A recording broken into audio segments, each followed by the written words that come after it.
Sophie Cunningham is saying here about the Indiana Fever offense should be obvious. This should be how it is.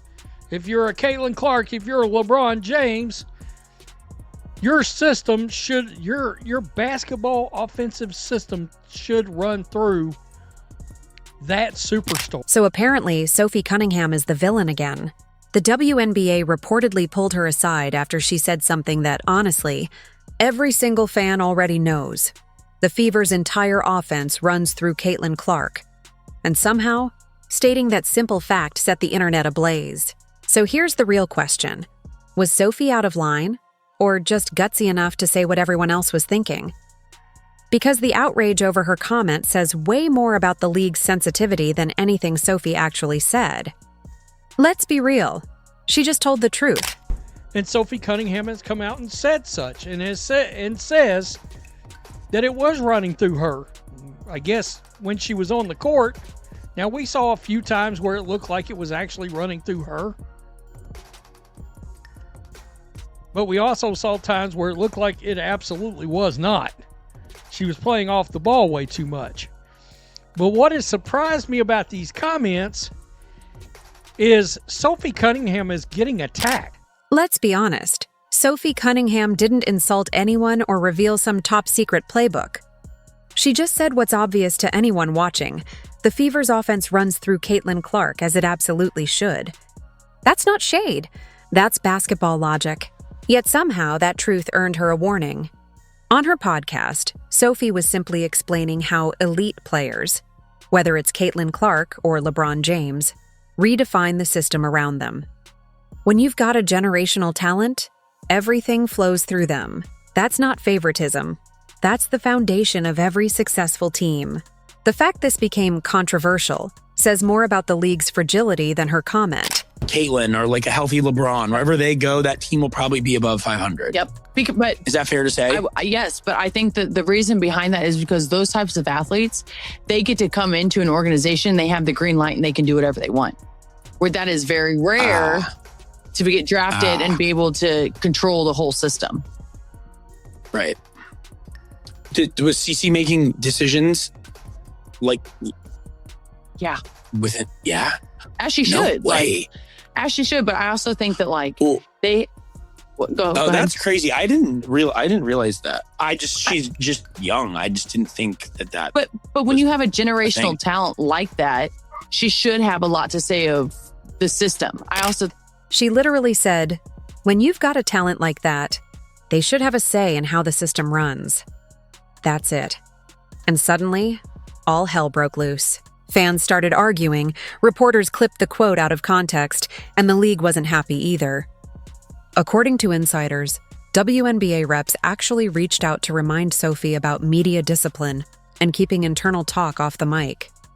Translation: stop talking about Caitlin Clark publicly. Let's get real. A player got warned for acknowledging that the Fever's offense runs through the woman single-handedly driving league ratings, ticket sales, and jersey numbers. That's not controversy. That's comedy. And here's the wildest part. A lot of the backlash didn't even come from rival fan bases. It came from Caitlin Clark's own fans.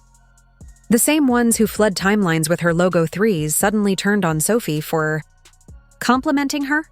People called her a clout chaser, said she talks too much, accused her of creating drama, when all she did was state basketball reality.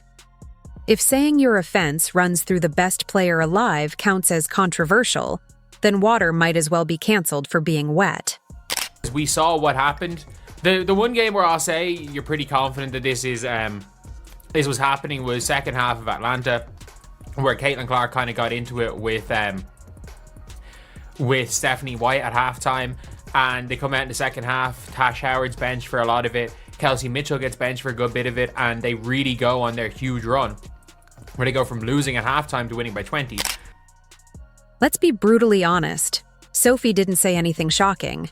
She just pointed out what everyone's been watching all season. When Caitlin Clark had the ball, the Fever had rhythm, spacing, and confidence. When she didn't, it often looked like 5 players running 5 different plays. And here's the key.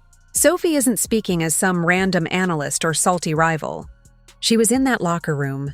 She lived that system, practiced in it, saw how everything actually functioned.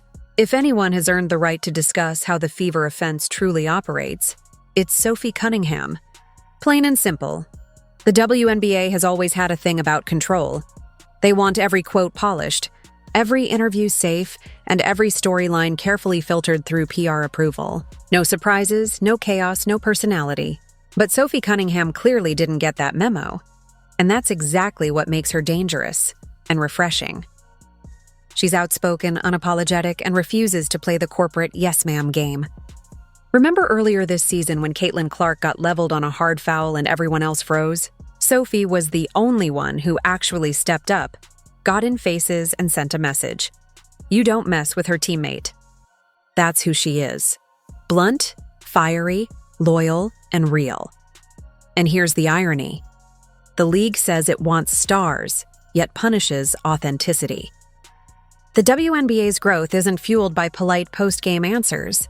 It's powered by players who spark conversation. People like Caitlin, Sophie, Angel Reese, and Aja Wilson. Fans connect to the personalities as much as the points. They care about the drama, the rivalries, the raw emotion. So Sophie drops one factual, harmless statement about the Fever offense running through Clark, and suddenly the league acts like she just leaked the Pentagon Papers. Newsflash. Everyone already knows the Fever strategy is simple. Get the ball to Caitlin Clark. But here's where things really start to unravel. This whole controversy doesn't just reveal Sophie Cunningham's honesty. It shines a spotlight on the deeper tension that's been bubbling inside Indiana's locker room all year. When she said the offense should run through Caitlin Clark, that wasn't some offhand observation. It was a subtle but sharp critique of how often it didn't. Everyone's seen the same thing. Clark standing in the corner, hands ready, while someone else dribbles the air out of the ball. That's not offense, that's disorganization. And yet somehow, instead of addressing that dysfunction, the league's response is to tell Sophie to zip it. It's absurd. Fans are even joking that she should hire a lawyer before recording another podcast. And honestly, they're not wrong. The fact that a player can't speak truthfully about on-court issues without getting a warning says everything about how fragile this system really is. But here's the truth. No one wants to say out loud. Sophie's not the problem. She's the mirror reflecting the Fever's inconsistencies back at them. She's the one who actually shows fire when things go off the rails, who isn't afraid to call out lazy defensive switches or sloppy possessions. That's leadership, just not the scripted, media-friendly kind. And the more the league tries to silence players like her, the more obvious it becomes that Indiana's real issue isn't what Sophie said. It's that she was right. Apparently, some people inside the WNBA front office genuinely believe Sophie Cunningham's comments undermine team unity. Seriously? What's unified about pretending problems don't exist? If Caitlin Clark's elite talent is the cornerstone of Indiana's entire rebuild, then building the system around her isn't controversial. It's logical. You can't win by sidelining your best player, and you can't grow a league by silencing anyone who speaks the truth. Warning Sophie for saying what every analyst and fan has already noticed is peak irony. The real story here isn't Sophie's honesty. It's the WNBA's obsession with controlling the narrative. They want authenticity in marketing, but only if it's pre-approved and polished. The league keeps saying it wants personalities, rivalries, and real voices. But the second a player says something unscripted, they panic. That's why Sophie's comment hit such a nerve. It exposed the contradiction. The WNBA loves what Caitlin Clark represents, but they're terrified of the chaos that comes with true star power. Sophie didn't expose the Fever. She exposed a system that still treats outspoken players like liabilities instead of assets. And that's exactly why Caitlin Clark, and yes, Sophie, connect with fans in ways the league still doesn't fully understand. Let's be real, Sophie Cunningham didn't say anything controversial. She just said what everyone already knows. The Indiana Fever's offense runs through Caitlin Clark. That's not drama. That's not disrespect. That's basketball 101. Yet somehow, that one simple statement sent social media into full-blown meltdown mode, and even triggered a warning from the WNBA itself. Seriously? A player gets pulled aside for telling the truth? Here's the quote that caused the chaos.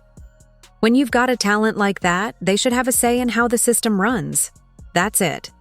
No insults, no gossip. Just a veteran acknowledging that Clark is the offensive engine of her team. But in today's WNBA, even an obvious fact can be treated like a federal secret. Within hours, headlines twisted her words, fan bases clashed, and the league reportedly decided she needed a reminder about being more careful with media comments. Translation: stop talking too openly about Caitlin Clark. The irony? The Fever's entire existence right now revolves around Clark. The brand, the ticket sales, the viewership, the national coverage, even the team's relevance. She's not just another player. She's the reason the Fever have sold out arenas, landed on ESPN primetime, and forced every WNBA veteran to step their game up. Everyone in the league knows it. Everyone in the league benefits from it. But the moment someone actually says it out loud, the PR alarms start blaring. Let's stop pretending Sophie Cunningham's comments were scandalous. They weren't. They were accurate. When Clark controls the offense, Indiana thrives. When she's sidelined or frozen out, the team collapses into chaos. That's not a hot take. That's reality. The numbers back it up. The Fever's pace, spacing, and scoring efficiency all skyrocket when Clark is the one dictating the rhythm. And Sophie isn't some random outsider throwing opinions from the cheap seats. She was there. She shared the court with Clark. She saw the good, the bad, and the confusion from inside that locker room. If anyone's earned the right to speak on it, it's her. But apparently, in the modern WNBA, honesty comes with a price. Because this wasn't really about one quote. It was about control. The league wants a perfectly polished, corporate-friendly image. No messy headlines, no spontaneous opinions, no cracks in the smiling, unified facade. The irony is that's the exact opposite of what fans want. They crave authenticity. Real voices, real emotion, real opinions. That's why Sophie and Caitlin resonate. They sound human. And that's what the WNBA still hasn't figured out. When Angel Reese bumps Clark after a foul, the league turns it into a marketing moment. Look at the passion. Look at the intensity. But when Sophie Cunningham praises Clark, suddenly she's being too outspoken. How does that make sense? Apparently, you can throw elbows at Caitlin Clark, but you can't praise her publicly without getting a warning. The truth is, Sophie's comment hit a nerve because it exposed a deeper issue: confusion inside Indiana's system. Everyone knows Clark is the focal point, yet the team often plays like it hasn't decided who's actually in charge. You've seen it. Possessions where Clark is standing in the corner while someone else dribbles the clock away. That's not strategy. That's dysfunction. When Sophie mentioned that Clark should have a say in how things run, she wasn't creating division. She was identifying what fans have been yelling about for months. Why are you minimizing your best player? Why is your rookie phenom the one adjusting to everyone else instead of the other way around? That's not how you build around a generational talent. Coach Stephanie White spent the season trying to maintain balance, talking about sharing the load and finding chemistry. It sounded diplomatic, but let's be honest, it was code for, we don't want to admit this is Caitlin's team yet. And that's the problem. It is her team. Everyone knows it. The fans, the sponsors, even the opponents. Pretending otherwise only delays progress. So when Sophie spoke up, she was actually saying what the coaching staff should have said months ago. But instead of embracing that truth, the league's reaction was to silence it. That's not leadership. That's insecurity. Here's what makes it even more absurd.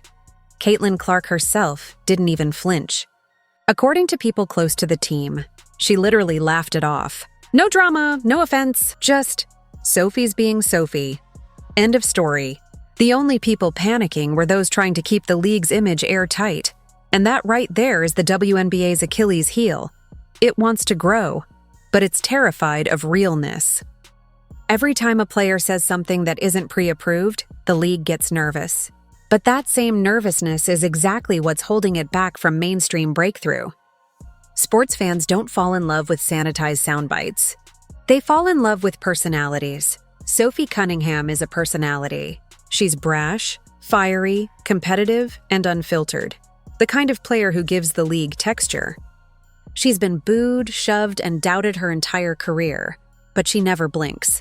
Remember when Clark got knocked to the floor earlier this season and everyone else just watched? Sophie was the first one to step up. That's who she is. Passionate, protective, and authentic. And instead of celebrating that, the league reprimanded her.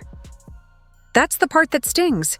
Because if the WNBA truly wants to grow its audience, these are the moments it should lean into, not suppress. Fans love rivalries, opinions, and unfiltered emotion, the stuff that makes sports fun.